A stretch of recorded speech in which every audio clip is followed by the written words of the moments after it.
Good morning, afternoon, and evening, everybody. My name is miahtheking, and I was going to tell you a joke about time travel, but you didn't like it. Anyway, today we're taking a look at a game finally released on Steam called Throne and Liberty, a free-to-play MMORPG that had an early release like a week or two previously. Why didn't I check it out then? Well, because I try to put myself in the place of the majority consumer, and most people are going to wait for this to go free-to-play before playing. I mean, why bother if it's going to go free-to-play? Would you buy it early? Anyway, so now I'm going to jump in along with a lot of you out there. Obviously, I cannot review an MMO without a significant amount of time, which I would never be able to get to this week, so let's just take a first look. So this game, since it's an MMO, didn't release in early access and is free, obviously, developed by NCSoft and published by Amazon Games. So what is this game?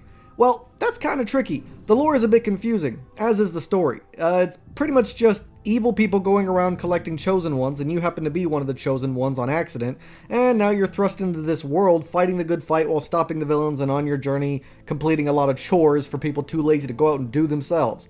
Okay, so since this isn't really a review, I'm just going to handle it a bit differently and just tell you my experience and what I liked or didn't like, alright? Also, if you'd like to see me play this game with my family, like in Baldur's Gate 3, then let me know and I'll pass the word along and see if they're interested.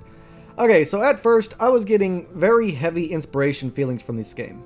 What do I mean by that? Well, for instance, they give you a tiny talking squeaky flying guide companion like MiAh from Zelda. They have combat similar to World of Warcraft, but also similar to Guild Wars 2. The game has great graphics, and the visual effects also kind of remind me of Elden Ring, but maybe that's just me. The world and characters act like, look like, or talk like those from Final Fantasy Online. I mean, maybe it's just because I've been around the block and played way too many video games, but this one just felt very familiar to me in a lot of different ways. When I first got into the game, I was really enjoying the graphical design. It's not the best, but it's also pretty darn good. I really liked the color choices, the art style, the attention to detail, and I could keep going. Like the shadows, for instance. But overall, I was just really surprised with how good the game looked for a free-to-play game, and that continues from cutscene to gameplay. Like, overall, I just didn't have an issue with the graphics at all. Then there was the sound quality. The voice acting was passable, nothing too awkward, cringy, or annoying, so that was good. The sound effects themselves are perfectly fantasy mystical, which I really liked, and then the music itself, while slightly forgettable and not very creative, I mean, to me, it just sounded like any other MMO background music, but at least it wasn't awful or cringy or overbearing. As for the gameplay, well, allow me to further explain my earlier thought process with that whole inspirational feeling thing. You can choose two different camera designs, one exactly like World of Warcraft and other MMOs, or one where your mouse is locked and controls the camera at all times. WASD to move, space to jump, yada yada. Once you attack a target, your character begins auto-attacking like in World of Warcraft, and you need to focus on timers and cooldowns and combos. But then you get the little helpy companion who guides you and speaks to you with a little voice, hey, listen, over here, and help you find things like MiAh from Zelda. As for the inventory, it works like in Guild Wars 2. The weapon you choose to wield determines the skill sets that you have. Different weapons change the skills. And you have a level up system where you can pick which skills you like and upgrade them. In fact, there are so many menus and submenus here that I was a bit overwhelmed and confused. Go to this page to upgrade this skill, go to this page to give a bonus skill to that skill, go here to change that skill, equip this to make that skill have a unique property, and now do that for every frickin' object, skill, or whatever in the game. It's definitely a bit overwhelming, to be honest.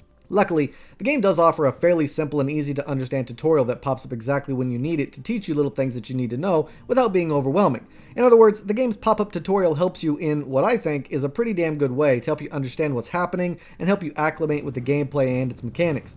Some skills and upgrades require unique items, and the game has a game pass, which figures, but it doesn't make you pay to access it. There is a free-to-play Game Pass edition that allows you to progress and collect rewards and stuff despite you not spending any money.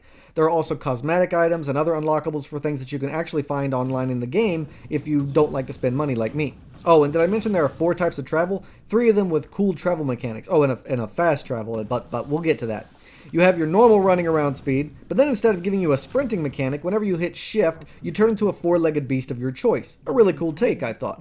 There are gliding platforms that allow you to fly for a limited distance, and again, a winged beast design of your choice, and the same goes for swimming. But I think my absolute favorite mode of travel is the instantaneous transmission, the fast travel. It's freaking awesome and very well programmed because there's no lag, no loading screen, and it fits and works so freaking well, and it's nice and quick, and just, here, let me show you.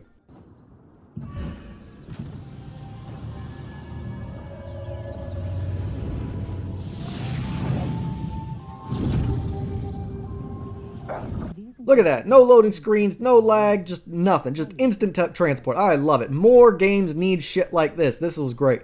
So yeah, the gameplay is about what you'd expect of an MMO. Go here for main quest, grab all the side quests along the way, do everything, turn them in, and then reap the rewards, rinse and repeat. So basically, the gameplay is fairly legit in my opinion. The graphics are great, the sound design is above average, and all of this in a final released free-to-play MMORPG. So, so far so good. Good enough at least. However, now we got to go into the not so good. Also, if you're enjoying this video or finding it informative, make sure you like, comment, subscribe, and hit that bell so you'll be notified of what I'm taking a look at next. After all, you never know when I might play that game you've been searching for all your life. So basically, everything else with this game is a bit off, I think. The first most glaring issue is the pay-to-win aspect. Sure, there's plenty here that allows you to progress and have fun casually without needing to pay a dime. However, I never got to the PvP aspect. I never got to the end game. And when you look at the store and you see just how much money they want for certain things and what kinds of things they're selling, it starts to paint a pretty ugly picture of the potential disaster awaiting some players at that finish line. I don't like to pay-to-win games. I hate them even in free-to-play, and that's pretty horrible here.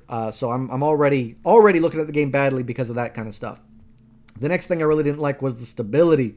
Holy crap, this game was broken. I know it's free to play and that the game just came out, but that's no real excuse. I mean, they had a test run a few weeks ago, and these issues are still here. I was facing constant frame rate drops and glitching and clipping and freezing. I've got a really good gaming PC, and I couldn't run this game on anything but lowest graphical settings, and even then, my frames struggled to stay over 20 FPS. Took the game hours to download, despite me already having pre-downloaded the game for this video. There was clipping, and did I mention that the voices just don't match the subtitles all the time? Come back here with all of those, and I'll give you the last ingredient. I mean, just nothing really takes me out of the immersion more than when the subtitles don't match what the people are saying. Another issue is the amount of enemies there are, as well as the lack of drops. I was farming for 20 minutes for a starter quest simply because I was getting ambushed by dozens of creatures around me, and out of them only a few dropped the items that I needed. Shouldn't have taken so long for a beginner quest, and that's not all. Some of the game's components are a little off too. For instance, check what I'm showing you now. This isn't a puzzle, this isn't some kind of riddle or nothing. No, I'm supposed to be searching for clues, and the game doesn't really tell you how to progress. So I'm just going back and forth in and out of this book and in and out of this chest to try to figure out how to make this work. With no real hint or clue, I actually had to look it up online to figure out what I was doing wrong, and it turns out you need to click and hold that flower on the center. I did try that in the beginning, but I guess it didn't work, or I just didn't hold it long enough. I don't know, it was just a little bit off for me. And the last thing that I want to mention that I really didn't like was the user interface. It's super complicated, and it is packed with so much information and text and just a bunch of other stuff. There's so much to look at, so much to navigate through, and when there's too much to look through and each page having different buttons that do different things, you're quickly going to find manually clicking on everything and still getting lost, or hitting something you didn't want to hit and having to go back, or maybe click and hold, or maybe it doesn't do anything and you're just sitting there clicking randomly hoping to find something or do something. Overall, the UI was just way too complicated and had way too much stuff, all just trying to be jammed in together, and when you don't have cohesive controls to manage all of them, it just made it even more confusing. For my final thoughts, I don't really know how I feel about this game. I mean, it could be a fun game to play casually with friends if you're interested in these kinds of games, but that's the key word, casually. If you just want to play this game once a weekend, you know what I mean? Like once a week on the weekend with your friends, and you play for half the day before you go play something else. Like maybe then. But it's not really doing anything super special or unique, except for that instantaneous transmission. I love that. I cannot explain to you guys why that's so cool. I cannot explain to you why that's such a big deal. But when you've been playing video games as long as I've been playing video games, when you see a fast travel that works like this, where it's so smooth, so quick, so immersive and intuitive and cohesive. I mean, the way their fast travel works is freaking mind-blowing to me. If anybody has seen anything like this in other games where it doesn't fade to black, where it doesn't give you a loading screen, where you don't have to ride a griffin across Lordaeron, whenever you see stuff like that, like, have you seen a fast travel that's like this? Because I can't remember thinking of anything like this, and that is so cool, which is why I keep bringing it up and showing it off, because that's really cool. But other than that, the game isn't doing anything special. In my opinion, it's just another one of those free-to-play MMORPGs that you just kind of pass on every time they pop up. Sure, it's got some high production value here and there, and it's got some potential, and hell, it's not even that bad. But that pay-to-win bullshit always irritates me, that confusing UI always irritates me, and the game's story just isn't really engaging enough or thrilling enough to make me want to get invested. Neither is the gameplay. I mean, the gameplay is solid, but it's also old school. It's old style gameplay. The combat seems fun at first, but the longer you play with the restricted skills based on weaponry, it feels like it could get kind of boring fast. I mean, I was starting to get bored after just a couple hours, so I can't imagine how it's going to get any better 20 hours in. Now, who knows? Maybe there's an item out there, or maybe different staffs do give you different skills or whatever. I don't know.